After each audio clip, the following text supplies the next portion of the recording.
এবার বাঘের আপডেট দেব। 21 দিন পার, এখনো পর্যন্ত বাঘের দেখা পাওয়া গেলেও বাঘ ধরতে পারেনি বন দফতর। ফের অবস্থান পরিবর্তন করেছে বাঘ।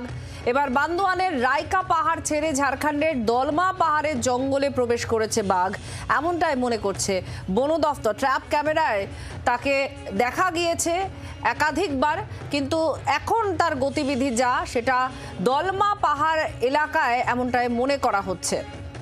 ঝাড়খণ্ডের দলমা পাহাড়েই এই বাঘের গতিবিধি এমনটাই মনে করা হচ্ছে। বন দফতর কি করছেন, তাদের আর কি আপডেট পাওয়া যাচ্ছে? মনোরঞ্জন আমাদের প্রতিনিধি আমাদের সঙ্গে রয়েছেন। মনোরঞ্জন, বাঘ এখন দলমা পাহাড়ে চলে গিয়েছে বলে বন দফতরের তরফ থেকে যেটা বলা হচ্ছে, কিসের ভিত্তিতে তারা বলছেন আর তার জন্য প্রয়োজনীয় পদক্ষেপ কি করছেন?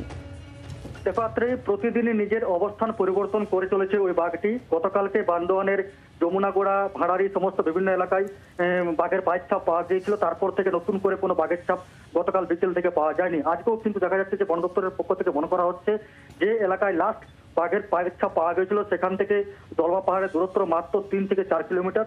মনে করা হচ্ছে যে ওই বাঘ এখন বর্তমানে দলমা পাহাড়ের জঙ্গলে আশ্রয় নিয়েছে, এমনটা কিন্তু মনে করছে বন দপ্তর। ইতিমধ্যে ওই বাঘকে বাঘে আনার জন্য বাংলা এবং ঝাড়খণ্ডের বন দপ্তর তৎপর হয়ে উঠেছেন। বিভিন্ন সীমান্ত এলাকায় মোতায়েন করা হয়েছে বনকর্মীদের টিমকে, সেখানে ট্র্যাঙ্কুলাইজার টিমকে মোতায়েন করা হয়েছে, ড্রোন ক্যামেরার মাধ্যমে নজরদারি চালানো হচ্ছে। তো মনে করা হচ্ছে যে এই বাঘ এখন বর্তমানে দলমা পাহাড়ের জঙ্গলে প্রবেশ করে ফেলেছে।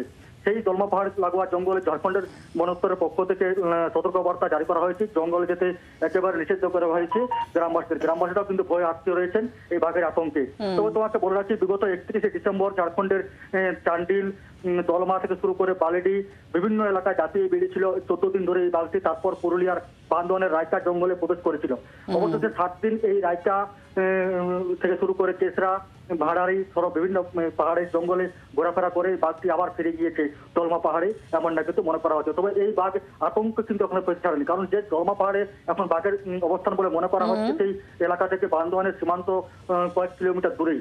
অর্থাৎ এই বাঘ যে পুরুলিয়ায় আবার প্রবেশ করবে না সেই আশঙ্কাও কিন্তু উড়িয়ে দিচ্ছে না বন দপ্তর। ইতিমধ্যে ওই সীমান্ত এলাকাগুলিতে বনকর্মীদের সচেষ্ট করা হয়েছে, মোতায়েন করা হয়েছে, গ্রামবাসীদেরকেও কিন্তু সতর্ক করা হয়েছে যে বাঘ যে কোনো সময় প্রবেশ করতে পারে।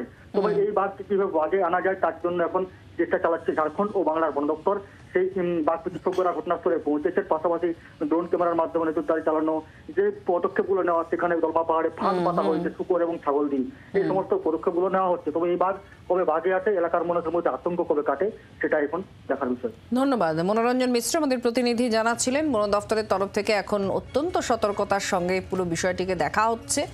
21 দিন হয়ে গিয়েছে, বাঘকে তারা ধরতে পারেননি, কিন্তু নজর রাখা হচ্ছে। বাংলার আওয়াজ, বাঙালির আবেগ, জি 24 ঘন্টা।